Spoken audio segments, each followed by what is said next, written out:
C'est l'occasion pour nous de passer du coup à l'ODD numéro 9. Le thème est autour de la transition de l'industrie, bien sûr, qui passe par le jumeau numérique.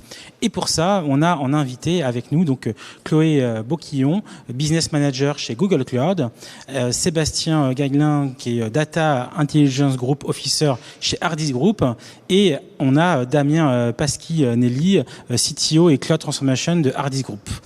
Le témoignage est en place. C'est parti. Bonjour Vincent, merci beaucoup. Très heureuse d'être ici présente. Donc, comme beaucoup d'entre vous le savent, notre mission chez Google Cloud est d'accélérer la capacité de nos clients à se transformer numériquement grâce à une innovation basée sur les données. Pour ce faire, nous disposons de 3 vastes capacités qui permettent d'accélérer cette transformation numérique. Des solutions spécifiques à l'industrie, une plateforme, notre Google Cloud Platform, alimentée par l'intelligence artificielle et l'apprentissage automatique de Google, et une infrastructure distribuée à l'échelle mondiale en tant que service, comprenant 24 régions, dont 4 nouvellement ouvertes cette année, et 73 zones. En plus de ceci, nous avons aussi une culture qui est axée sur la sécurité et qui est intégrée dans tout ce que nous faisons. La sécurité chez Google se résume ainsi, Zero Trust, ce qui veut dire que nous allons sécuriser indépendamment chaque élément de notre infrastructure, chaque couche applicative, afin que si un problème de sécurité apparaisse sur l'un, il ne puisse pas affecter les autres. Hardis Group est leader français des solutions logicielles pour la logistique et la supply chain, et nous avons le plaisir de coopérer et de travailler en partenariat avec Google Cloud. Hardis Group est connu à travers 3 marques essentiellement, la marque Hardis, la marque IC, un grand inventoriste pour la logistique, et notre marque Reflex, qui est notre produit le plus connu, qui est un WMS, donc un gestionnaire de flux logistiques en entrepôt. Aujourd'hui, le groupe Hardis est reconnu mondialement pour son expertise et ses solutions logistiques. Nous avons un peu plus de 20 000 utilisateurs à travers le monde, une présence internationale de plus en plus forte, pour un groupe français créé en 1984 et créé précisément à Grenoble, qui est un des lieux forts de la transformation et de la transformation durable. Nous associons cette expertise logistique aujourd'hui à une orientation d'innovation, une orientation autour de la transformation de la supply chain et de la logistique que l'on peut retrouver dans nos processus et dans nos produits. D'ailleurs, notre collaboration avec Hardis Group a débuté en 2018 et s'est fortement développée depuis, Hardis Group étant désormais l'un de nos partenaires technologiques ainsi que revendeur de solutions d'API Management APG ou solutions de no-code AppSheet, ce qui implique que nous travaillons ensemble sur des projets de modernisation d'infrastructures, d'innovation des systèmes d'information ou tout autre projet client nécessitant l'implémentation des solutions d'Hardis Group avec le cloud de Google. D'ailleurs, Hardis Group, en tant qu'éditeur de logiciels pour la supply chain, comment pensez-vous participer à la transformation de l'industrie en intervenant sur les flux logistiques? Alors, effectivement, ces activités dont on parle beaucoup en ce moment peuvent être parfois montrées du doigt sur les sujets autour de la durabilité, mais restent en grande partie très méconnues du grand public. Elles sont pourtant fondamentales, que ce soit la supply chain, la chaîne d'approvisionnement ou la logistique. Ce sont des activités qui restent fondamentales dans la structure des échanges commerciaux mondiaux, mais également dans la structure des échanges locaux. C'est une composante essentielle de nos différents modes de consommation. Chez Hardis, nous pensons que la maîtrise de ces flux logistiques représente surtout une formidable opportunité d'agir directement sur la réduction de l'empreinte écologique, de favoriser la collaboration entre les différents acteurs, tout en répondant à la promesse client, qui est d'avoir les produits en temps et en heure et avec la qualité attendue. Pour nous, cette transformation passe par 2 grands axes majeurs, 2 grands leviers de transformation. Le premier, c'est ce qu'on appelle Logistic Everywhere, qui est l'extension du réseau logistique pour apporter beaucoup plus d'agilité. Cette extension, elle passe par une diversification des plateformes logistiques, une diversification des terrains logistiques.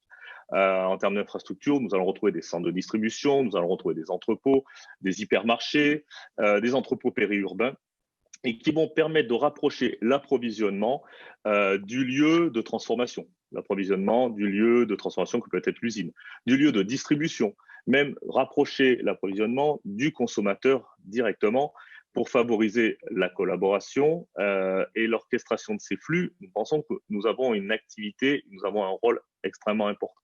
Le deuxième axe à associer à cette adaptabilité, c'est la performance logistique. La performance logistique, c'est la maîtrise et l'optimisation des processus logistiques, quel que soit le type d'infrastructure. Je vous en ai présenté quelques-uns dans le cadre de l'extension, mais quel que soit le type d'infrastructure, quel que soit son niveau de maturité, nous devons, et nous avons le devoir vis-à-vis de nos clients, de proposer une performance logistique importante et très bonne.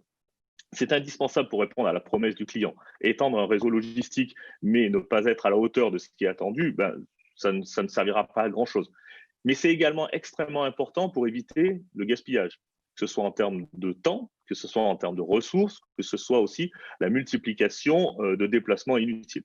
Donc, l'agilité, l'adaptabilité du réseau logistique, précédemment, elle doit être associée à cette grande performance et elle permettra notamment à l'industrie d'inventer ou de développer de nouveaux modèles plus courts, plus vertueux.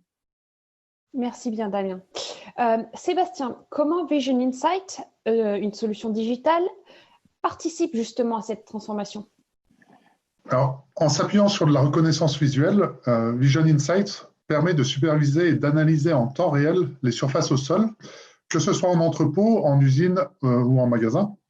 Et cela couvre par exemple des zones d'expédition ou de réception, comme vous pouvez le voir sur les captures d'écran présentées.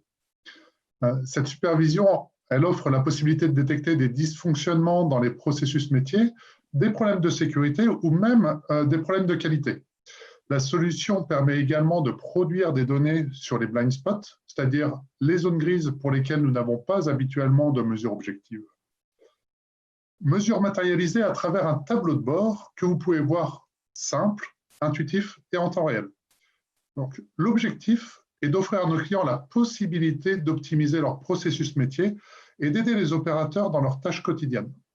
Cette supervision répond aussi à des problématiques de traçabilité, notamment pour les emballages réutilisables, et le tout en favorisant donc la réduction de consommation de cartons et de films plastiques non recyclables.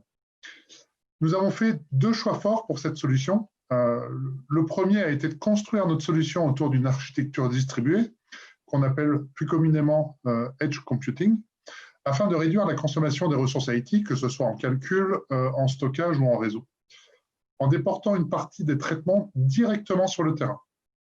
Le second a été de travailler avec Google pour la partie cloud public, afin de favoriser la collaboration des différents acteurs, ainsi que l'orchestration des flux.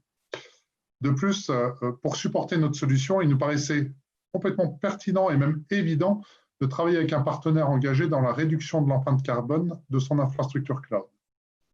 Et en effet, nous sommes fiers d'avoir été la première grande entreprise à atteindre la neutralité carbone, et ce, dès 2007. Et depuis 2017, chaque année, nous achetons l'équivalent de la totalité de notre consommation mondiale d'électricité en énergie renouvelable. Cette approche fait d'ailleurs de Google le plus grand acheteur privé d'énergie renouvelable dans le monde.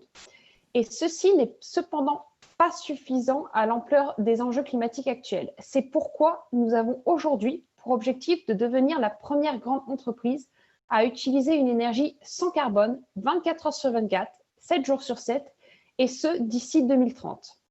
Et pour atteindre cet objectif, nous développons de nouvelles technologies de production et de stockage d'énergie sans carbone. Et nous continuerons à collaborer avec les gouvernements, les services publics, les législateurs, les municipalités et tous les autres acteurs européens et mondiaux afin de déployer ces technologies et de contribuer à un changement systématique. Pour Ardis Group, quelles sont les projections pour le futur ? Aujourd'hui, nous avons engagé également un programme de réduction de l'empreinte carbone de nos solutions, de nos activités. Donc, c'est un programme qui est en cours de formalisation avec un objectif également d'aller vers une décarbonisation totale d'ici quelques années. Aujourd'hui, les dates sont en train d'être finalisées puisque c'est un processus assez long comme Google l'a amorcé et donc qui nécessite une organisation et la mise en œuvre de mesures. Donc, c'est une décarbonisation qui va se lancer, qui s'organise.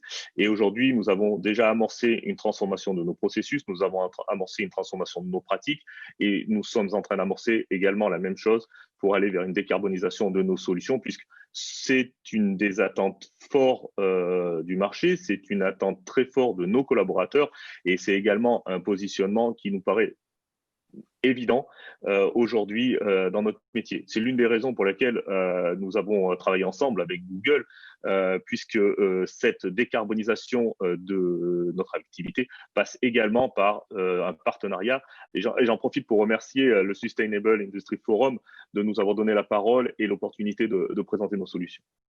Google aussi, on vous remercie énormément. On apprécie vraiment cette chance de pouvoir venir ici et présenter Google Cloud et ce que nous faisons donc avec des partenaires tels que Hardis Group.